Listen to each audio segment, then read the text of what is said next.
Me një ceremoni të veçantë, sot në orën 18 do të ndizen dritat e pemës së vitit të ri në qendër të Shkupit, duke hapur në këtë mënyrë festat dimërore. Kryetari i qytetit të Shkupit, Orce Gjorgjevski, deklaroi se deri më 31 dhjetor do të ketë një program festiv çdo mbrëmje, duke filluar nga ora 18. Shfaqje muzikore, DJ, shfaqje artistike dhe surpriza të shumta. Si dhe për mirëseardhjen, me kërkesë të Gjorgjevskit, do të këndojnë yje të muzikës maqedonase. Nga ku ai beson se me këtë ceremoni, Shkupi po bën një hap të rëndësishëm përpara drejt vizionit të zhvillimit krah për krah me qytetet moderne europiane. Gjorgjevski deklaroi se çdo fundjavë nga ora 12 deri në orën 14 përmbajtja i kushtohet tërësisht më të rinjve me animacione, punëtori krijuese, aktivitete interaktive dhe surpriza festive.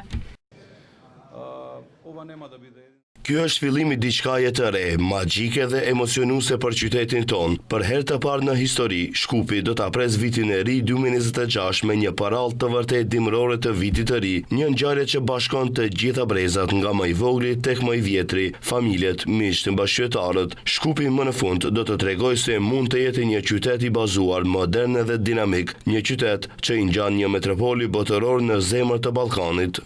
Pjesa qendrore e programit të vitit të ri fillon më 27 dhjetor, gjatë së cilës kryetari Gjorgjevski beson se Shkupi do të jetojë në ritmin e plot festiv. Në mesditë, babagjyshi i vitit të ri do të mbërrijë në shesh me dhurata dhe surpriza për të gjithë të pranishmit. Ai theksoi se qyteti i Shkupit do t'ju jap mundësi të veçantë gjatë festave nxënësve të talentuar të shkollave të mesme. Ai tha se kishte vetëm një dëshirë për pritjen, që festa të ishte shtëpia e yjeve të muzikës vendase. Prandaj Karolina Goçeva, Tamara Tudevska, Mile Kuzmanovski, Ognjan Zdravkovski, Kuku Lele, Lara, Pajak, Dvabona dhe Tina Perovska janë lajmëruar për pritjen. Ndërkaq, qyteti i Shkupit po organizon përrallën e dimrit me mbështetje financiare nga Llotaria Shtetërore e Maqedonisë.